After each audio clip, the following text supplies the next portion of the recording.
नमस्कार, मैं वीरेंद्र शर्मा और आप देख रहे हो नरवाना की न्यूज़ और एक बार फिर से स्वागत करता हूं मेरे चैनल नरवाना की न्यूज़ में। आज मैं गुरुओं की धरती सरस्वती पब्लिक स्कूल गुरुसर के अंदर मौजूद हूं। शिक्षा के क्षेत्र में क्या करता है यह स्कूल? आज ये जानते हैं यहाँ के प्रधानाचार्य बलवादी जी।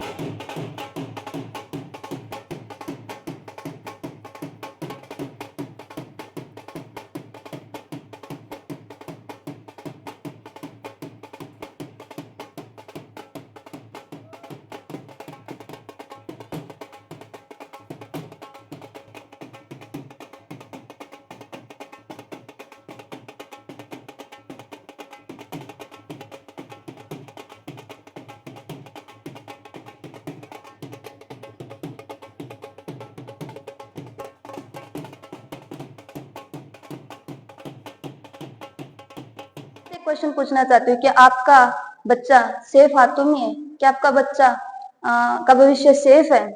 क्या आपने जिस टीचर को या किस स्कूल को आपने अपने बच्चे का फ्यूचर उनके हाथों में देखा, वो सेफ हाथों में है?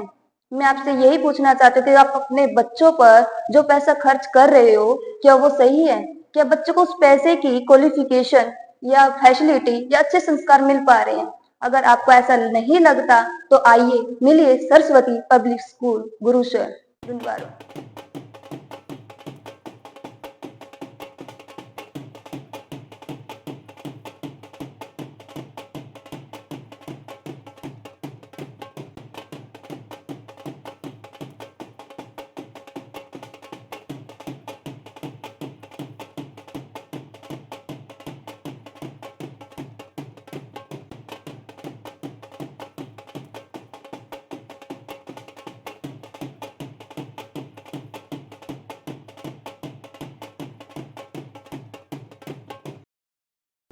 सर नमस्कार। नमस्कार सर। कैसे हो सर? बहुत बढ़िया सर। और नर- आपका धन्यवाद करते हैं कि आपने शिक्षा के क्षेत्र को चुन रखा है जो समाज की जड़ होती जी, वही शिक्षा की बात कर ले आज।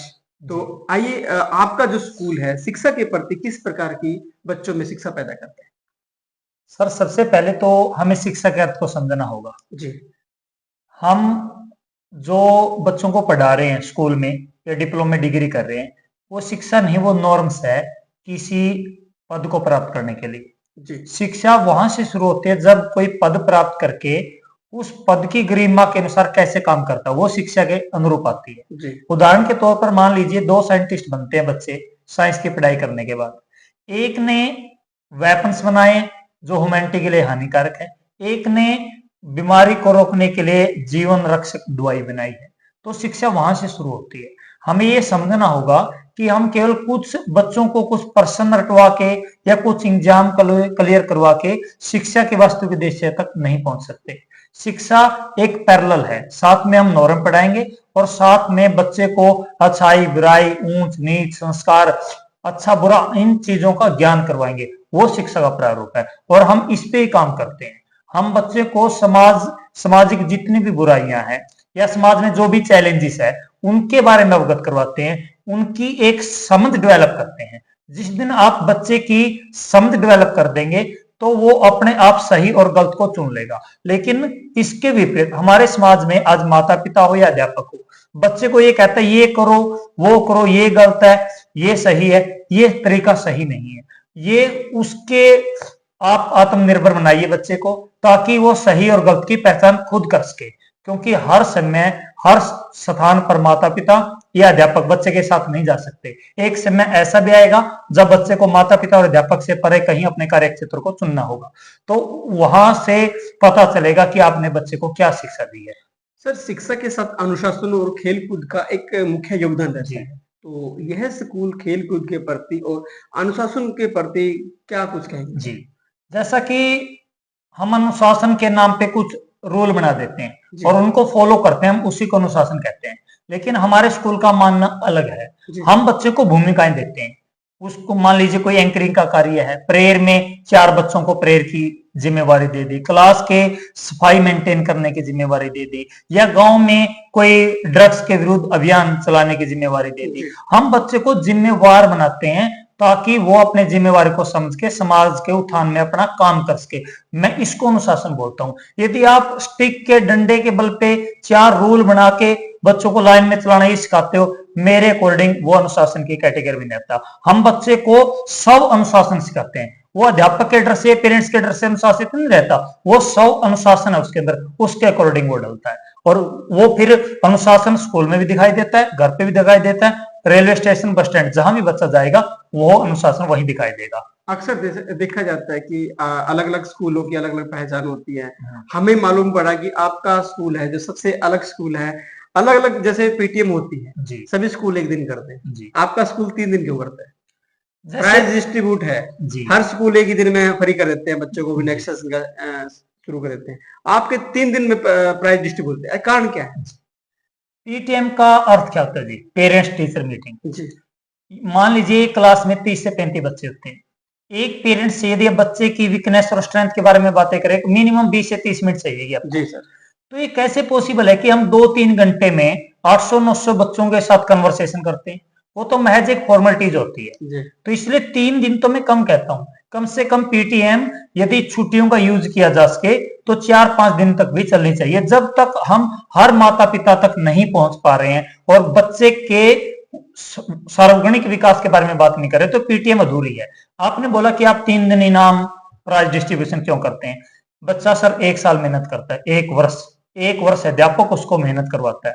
तो ये कैसे संभव है कि आप 800-900 बच्चों को एक दिन में 1 वर्ष की मेहनत का प्रतिफल देते हैं? 1 मिनट में बच्चा आया, बेटा ट्रॉफी पकड़ो घर जाओ, तो बच्चे को लगेगा नहीं ये मेरे साथ मजाक हो रहा है, मैंने पढ़ा 365 दिन और इनाम के लिए मुझे 1 मिनट दी गई। तो हम तो जैसे हम किसी को फॉलो नहीं करते, हम बच्चे को समझते हैं, पेरेंट्स को समझते हैं, शिक्षा को समझते हैं और उसके अकॉर्डिंग जो हमें सही लगता है हम वही करते हैं। सर एक आंसर शीट भी आप घर भेजते हो? बिल्कुल है जी। घर तो कोई भी नहीं भेजता सर। जी जी। आप आज देखेंगे, आज का एक ऐसा दौर है, चाहे प्राइवेट स्कूल है चाहे सरकारी स्कूल है, बच्चों के मार्क्स 90 से नीचे नहीं आ रहे हैं। मेरे वो समझ से परे हैं कि कैसे बच्चा 100 आउट ऑफ 100 मार्क्स प्राप्त कर रहा है। चलो 1-2 बच्चा हो सकता है, मैक्सिमम बच्चे कैसे होते हैं? तो कई बार कई स्कूलों की बातें सुनने में आई है कि टीचर पहले ही प्रिपेयर कर देते हैं, उसी क्वेश्चन पेपर को 2-3 दिन पहले रिपीट करवा देते हैं, या कुछ छोटी क्लासों में बच्चे भी टीचर हेल्प करवा देता है। तो इस चीज में ट्रांसपेरेंट पारदर्शिता लाने के लिए हम बच्चे को आंसर शीट प्रोवाइड करवाते हैं ताकि पेरेंट्स उस आंसर शीट को इवेलुएट कर सके और जो बच्चे ने उसमें लिखा है पेरेंट्स घर जाके पूछ के क्या उसने उसको बिना चीटिंग के लिखा है या जो ये प्रश्न पत्र था ये उनको अभी 1-2 दिन पहले रिवाइज करवाया गया था या मैंडेटरी ही लिया गया है। तो ट्रांसपेरेंट सिस्टम है, पेरेंट्स को पता चले उसके बच्चे ने क्या लिखा, कैसा पेपर था, तो कैसे इसकी चेकिंग की गई है, कहीं कोई मिस्टेक तो नहीं की गई है। तो यदि बच्चे को पेरेंट्स और बच्चे को मिस्टेक का ही नहीं पता चलेगा तो सुधारेगा कैसे? तो हम इसलिए आंसर शीट देते हैं ताकि पेरेंट्स को और बच्चे को मिस्टेक का पता चले और आगामी ईयर में जो एग्जाम होगी उसमें वो मिस्टेक कम से कम करें। सर विद्यालय में लड़कियां ही पढ़ती होंगी जी, तो किस तरह से पेरेंट्स भी सोचता है कि हमारा बच्चा स्कूल में जा रहा है, किस प्रकार से सुरक्षित महसूस करे? जी देखिए, असुरक्षा कहीं है नहीं, असुरक्षा हम पैदा कर रहे हैं।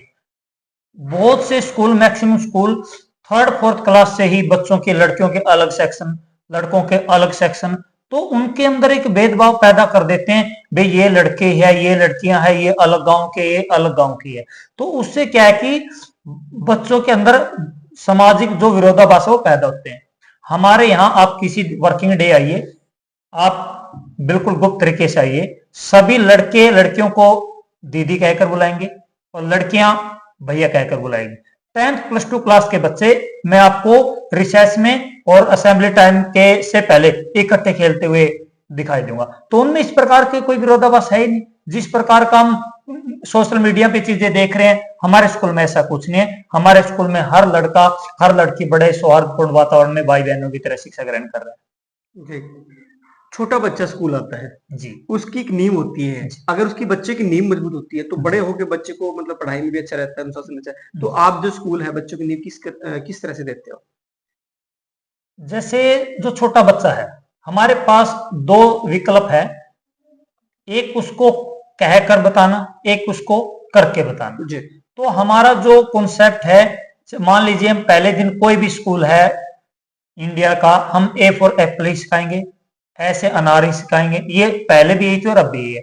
हम उन चीजों को, उसको अनार दिखाते हैं, एप्पल दिखाते हैं, एप्पल को काट कर उसको उसका बाइट भी खिलाते हैं, ताकि उसको एप्पल का भी पता चले, एप्पल के कलर का पता चले, एप्पल के टेस्ट का भी पता चले। तो ये चीजें सभी क्लासों में, जिस प्रकार की क्लास है उसी प्रकार प्रैक्टिकल चलती है। और जो नर्सरी केजी या फर्स्ट क्लास तक के जो क्लासरूम है, उनको इस प्रकार से डिजाइन किया गया है कि जो चीजें उनके बुक में है, ए फॉर एप्पल है, जो कुछ भी है, वो उनकी दीवारों पे भी उसी प्रकार है। रूम में एलईडी लगी हुई है, यदि एलईडी चलाएंगे तो एलईडी में भी वही चीजें आती हैं। तो बच्चे को एक ऐसा एटमोस्फेयर दिया गया है कि बच्चा बुक में देखेगा तो वहां भी शिक्षा है, दीवार पे देखेगा वहां भी शिक्षा है, एलईडी चलाएगा वहां भी शिक्षा है, और टीचर जो इंस्ट्रूमेंट लेके आएगी, प्रिंटर लेके आएगी, वहां भी शिक्षा है। तो उसको स्टिक का करने की जरूरत ही नहीं, उसके दिमाग में वो चीजें बस जाती है। सर एडमिशन का समय है और हर स्टाफ, हर स्कूल कैरवेंसी करता है। आपकी पहली बात ये लगी कि आपका स्कूल कैरवेंसी नहीं करता, क्या कारण है सर? देखिए, मेरे मानना है कि आपके पास जो बच्चे हैं, आपको उन पे फोकस करना चाहिए। यदि आप बच्चों में क्वालिटी पैदा करेंगे तो गांव में भी क्वालिटी पैदा दिखाई देगी। तो अन्य दूसरे जो माँ बाप है, वो उस क्वालिटी से इंस्पायर होकर आपके स्कूल में अपने बच्चों का दाखिला करवाने के लिए आ जाएंगे। घर घर जाके विज्ञापन करना तो एक सेल्स, जो टीचर की डिग्निटी है, जो टीचर की शान है, उसको समाज निर्माता कहा जाता है। और यदि समाज निर्माता घर घर जाके कहता है हमारे स्कूल में बच्चे लगाओ, तो एक सेल्समैन जैसी फीलिंग आती है। तो कम से कम हमसे तो नहीं होता कि हम घर घर जाएं और बच्चों को ये कहे कि आप हमारे स्कूल में आइए। स्कूल सभी बराबर है सर। यदि कन्वेंसिंग करनी पड़ती है और यदि आप मुझे बोलें कि आप कन्वेंसिंग कीजिए, तो मैं एक कन्वेंसिंग कर सकता हूं कि बच्चों को स्कूल में भेजिए। मेरे स्कूल में, सरकारी स्कूल में, प्राइवेट स्कूल में, मैं ऐसा नहीं कह सकता, क्योंकि मैं अध्यापक हूं और मैं सभी बच्चों का अध्यापक हूं, सरस्वती स्कूल से रिलेटेड नहीं हूं। तो यदि मैं कन्वेंसिंग करूंगा तो मैं शिक्षा ही कन्वेंसिंग करूंगा कि कोई भी बच्चा घर ना रह जाए, सभी बच्चे आगे बढ़े, शिक्षित हो। तो कन्वेंसिंग करेंगे तो शिक्षा ही करेंगे सर, निजी कन्वेंसिंग नहीं कर सकते। सर अब लास्ट की बात, लास्ट का सवाल है सर जी, विशेषताएं क्या है आपके स्कूल में? विशेषताएं जैसे मैंने बताया, सबसे जो पहला मानक सुरक्षा है बच्चे का। तो सुरक्षा को स्पिरिट बनाने के लिए, चाहे स्कूल बस में जीपीएस सिस्टम है या कैमरे हैं या क्लासरूम में कैमरे हैं, तो एक हर बच्चे पर एक पकड़ है, वो किसी न किसी माध्यम से हो। तो हर बच्चा हर समय हमारे आंखों के सामने है। और यदि हमारे स्कूल का कोई पेरेंट्स आता है तो उसको भी हम स्कूल के कैमरों के और बस के कैमरे के जीपीएस के पासवर्ड प्रोवाइड करवा सकते हैं, ताकि वो भी अपने बच्चे को जाने। दूसरा होता है कि बच्चे को प्रैक्टिकल शिक्षा दी जाए। आप देखते हैं, मैं रिक्वेस्ट करूंगा, यदि आप हमारे स्कूल का क्वेश्चन पेपर लेके जाए यहाँ से, तो चाहे नर्सरी क्लास है हमारी, चाहे +2 क्लास है, हम 80 नंबर का जो क्वेश्चन पेपर है वो डालते हैं बुक से, और 20 नंबर का डालते हैं सर हम अलग से।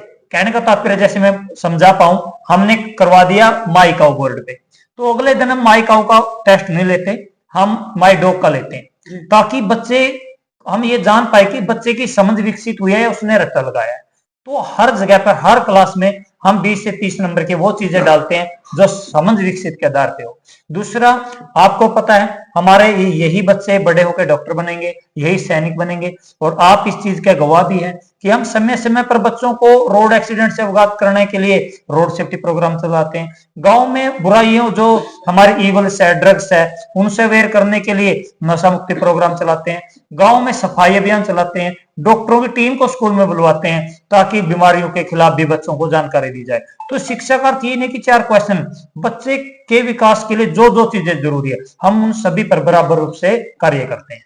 तमाम जानकारी देने के लिए सर बहुत बहुत धन्यवाद आपका। धन्यवाद सर, आपका भी बहुत बहुत धन्यवाद। और दोबारा फिर मैं आपके सभी दर्शकों से अनुरोध करना चाहता हूं कि आप वीरेंद्र सर की जितनी वीडियो वगैरह है उनको शेयर करें, क्योंकि ये मात्र एक ऐसे पत्रकार हैं जो इनकी मैक्सिमम वीडियो आपको शिक्षा पर आधारित ही मिलेगी, क्योंकि शिक्षा ही समाज का जड़ है।